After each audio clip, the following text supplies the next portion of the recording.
So we're working on fox laying in a den, in a bed of leaves. And to get started, the first thing I'm going to do is over here, I'm going to draw a big circle or an oval.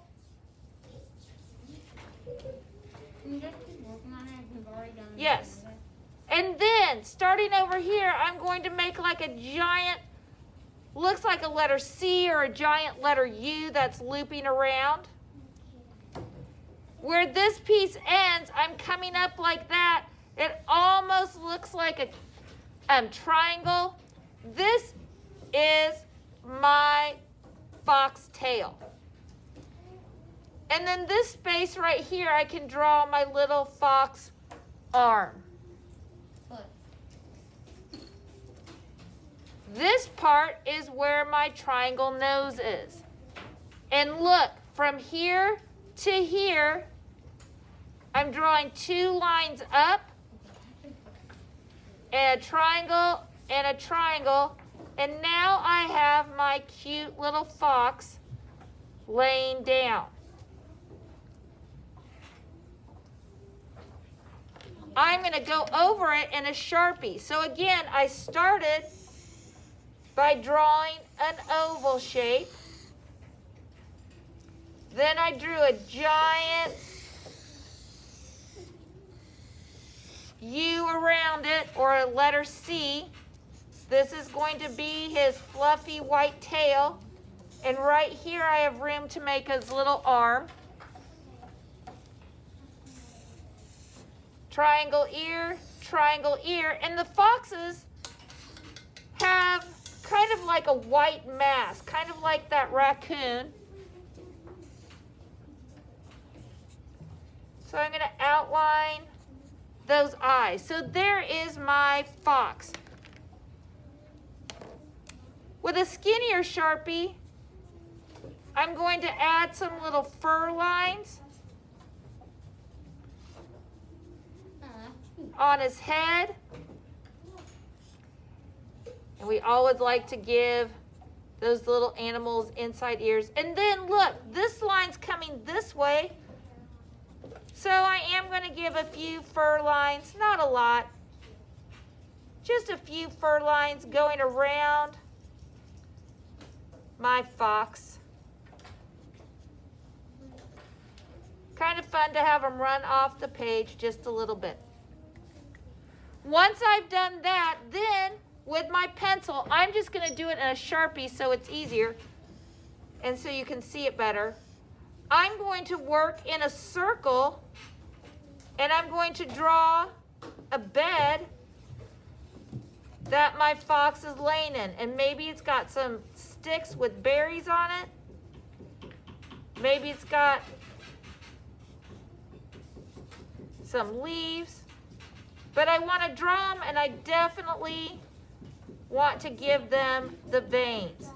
So I'm going to fill in all the way around. But again, I'm going to work in a circle going around my fox.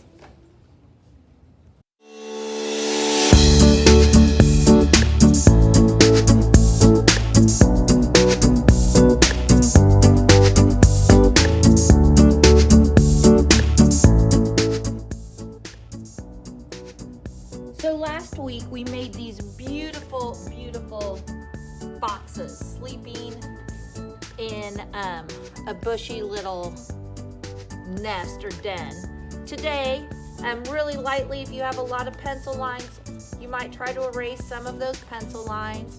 Sometimes we write a little too dark with pencils and you can't erase them. But if you can, I'm going to erase some of those pencil lines that I had. We're going to be painting with watercolor today. And I have kind of a big brush because I have big areas that I'm going to paint. Again, always I'm going to wake up my colors, and since I'm not sure what colors I'm going to use, I'm going to wake up most of them.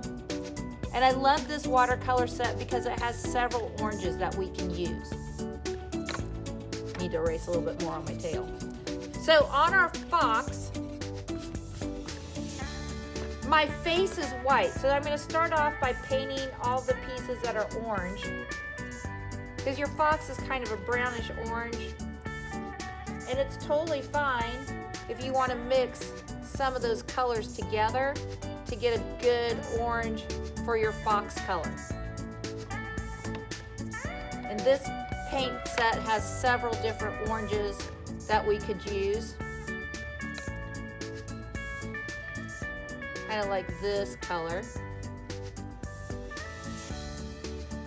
So I'm going to paint my fox orange, and I'm using a big brush.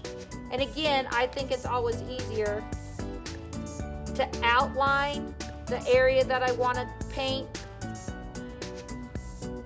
I'm going to outline it and then fill it in. And oh, look at that. See, my colors are taking a while to wake up. So I'm going to go back over. Sometimes that water takes a little bit of time to get it in there to really have them wake up. But this part of my fox face is white, and the bottom end of his tail is white.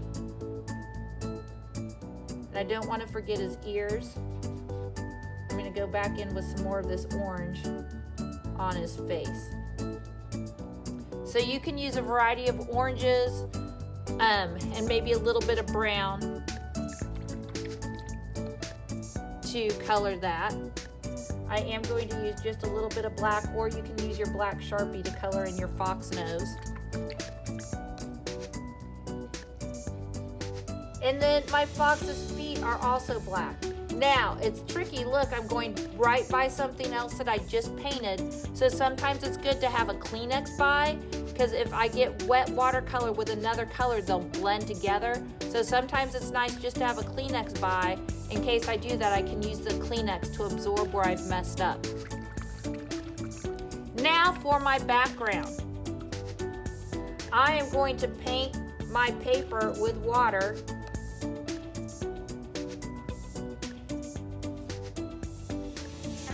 And there are still lots of green leaves out there, so I'm going to kind of use some greens in my background. But I like to paint with water first. I'm going to wake up. I didn't get that green woken up. And again, this watercolor set has lots of great greens. So I want to use some of those greens. And again, I don't have to paint each leaf in by itself. I'm just going to start to paint my background in and hope that my colors start to blend together. Ooh, colors look so much better once I have a time to wake up. And again, like I said, this set of watercolors has three different greens that I can use. Oh, that's not green. That I can use to paint my background. Now you don't have to go all the way to the edge. This is a great green. And the more I keep painting, you'll notice that it's starting to dry over here, so they're not mixing quite as well.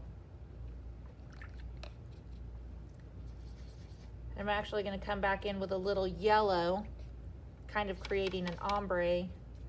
Here at the edges, a little bit more of the yellow. That yellow and that light green here on the edges, all the way off my page. I'm painting on a board, and you guys will be painting on a board.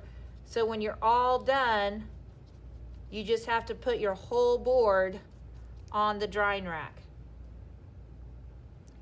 And I can come back in here with a few more little spots of green wherever I wanted to. You can get a smaller paintbrush if you want to go back and add some details, because the paint dries kind of fast.